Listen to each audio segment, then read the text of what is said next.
जहर जो बोया गया है नरेंद्र मोदी और अमित शाह जी, और आपको ये चुनौती दी जा रही है, फ्रंट डोर से आप डकैती डाल रहे हैं, फ्रंट डोर से आप छीनने की कोशिश कर रहे हैं। ये राजनीति संविधान की रवायतों को कत्ल करने का काम कर रही है। नहीं, मेरे दल का नहीं। सबसे बड़े गुनहगार इस देश का प्रधानमंत्री कार्यालय है, जिसे हम पीएमओ के नाम से जानते हैं। साथियों, आपको स्मरण होगा इससे पूर्व की हम लोग सरकार में शामिल हुए थे। पूरे बिहार का विधानमंडल का प्रतिनिधिमंडल जाकर के प्रधानमंत्री जी से मिला था कि प्रधानमंत्री जी, आवश्यकता इस बात की है कि पूरे देश में जातिगत जनगणना करवाई जाए और बिहार में तो इसकी फौरी तौर पर ज़रूरत है और पूरे देश में ज़रूरत है। प्रधानमंत्री जी चुप रहे। अक्सर पिछड़ों और दलितों के सबलीकरण के मसले पर प्रधानमंत्री जी आरएसएस के चंगुल से मुक्त नहीं हो पाते हैं, उस व्यवस्था, उस ढांचे से मुक्त नहीं हो पाते हैं, वो चुप रहे। लेकिन बिहार की जनता के दबाव में हमारे माननीय मुख्यमंत्री जी, उप मुख्यमंत्री जी ने तय किया कि जातिगत सर्वेक्षण होना चाहिए। प्रधानमंत्री कार्यालय चाह रहा था कि चादर के पीछे पहले मुकुल रोहतगी को खड़ा करो, फिर वो उनकी बात नहीं मानी गई। कौन आया पता है आपको? Solicitor general Tushar Mehta. Solicitor general का मंतव्य और वक्तव्य सरकार का मंतव्य और वक्तव्य होता है। अगर सॉलिसिटर जनरल कोर्ट में आकर के एफिडेविट देने की बात करते हैं और इसके वैधानिक पहलुओं पर बात करने की कोशिश करते हैं, तो कौन कर रहा है? प्रधानमंत्री नरेंद्र मोदी और अमित शाह जी, आप दोनों प्रधानमंत्री कार्यालय से ये फैसले करवा रहे हैं कि solicitor general Tushar Mehta court में खड़े हों और जन आकांक्षाओं की ये जो बड़ी लंबी लकीर खींची जा रही है बिहार में, उसको कुंद करें। आप ये समझ नहीं पा रहे हैं, आप आग से खेल रहे हैं, आप आग से खेल रहे हैं।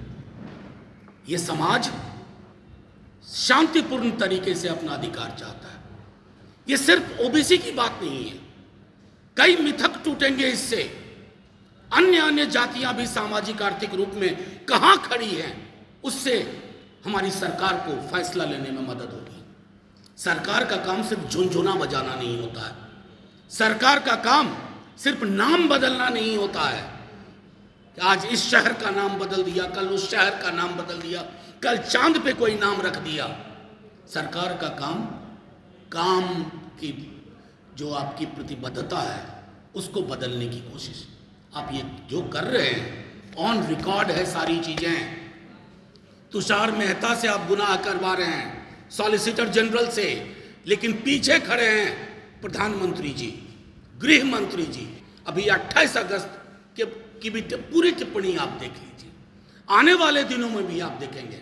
तो मैं तो आग्रह करूंगा आपके माध्यम से कि बिहार बीजेपी, आपकी कौन सी मजबूरी है? आप तो ऑल पार्टी मीटिंग में थे, आप अपने प्रधानमंत्री जी को अपने नेता को संकेत नहीं दे सकते कि पिछड़ों की आबादी पर हकमारी जो करने की कोशिश हो रही है, अब तो मैं बैकडोर भी नहीं कहूंगा, फ्रंट डोर से आप डकैती डाल रहे हैं, फ्रंट डोर से आप छीनने की कोशिश कर रहे हैं। इस तरह की कार्यशैली को बदलिए, अन्यथा आपको बदल दिया जाएगा। आम आवाम बहुत परेशान है, मैं बता रहा हूं, दोहरा रहा हूं, तिहरा रहा हूं। हर जाति का अवलोकन होगा, हर जाति की सामाजिक आर्थिक परिस्थितियां जानी जाएंगी, और एक बार अगर वो दस्तावेज होगा, वो दस्तावेज हमारे कार्यशैली का आधार होगा, हमारे बजट का आधार होगा, हमारी नीतियों का आधार होगा। क्या आप नहीं चाहते हैं प्रधानमंत्री जी? कुछ जगता बाबू ने मांगा, विधि सम्मत तरीके से मिला, और सवाल वो खड़ा कर रहे हैं जिन्होंने नोटबंदी की आड़ में बोरी भर के रुपये से, बोरी भरकर देश के हर एक जिले में 5 स्टार कार्यालय बनाए हैं। तो अंग्रेजी में एक फिल्म आई थी, लुक हु इज टॉकिंग, देखिए कौन बोल रहा है, बिना आईना रखे। आप मुंबई की बैठक से पहले बैठक क्यों करवा रहे हैं?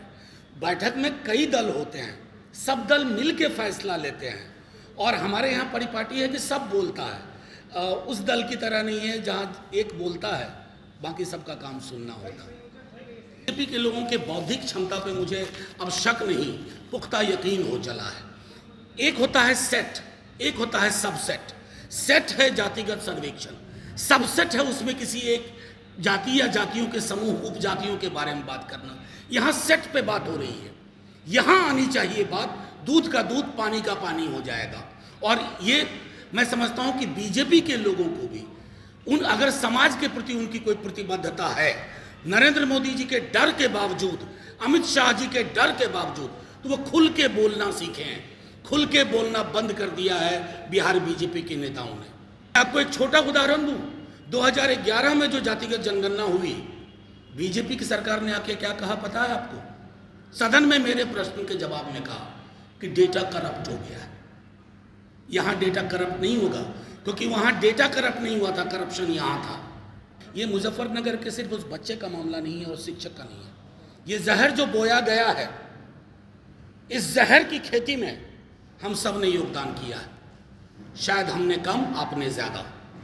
वो जो शाम से जहर पे नुमाइश होती है टेलीविजन चैनल पे, इंडिया पाकिस्तान हिंदू मुसलमान, उसने उस शिक्षिका का जन्म दिया है और उन बच्चों को जन्म दिया है।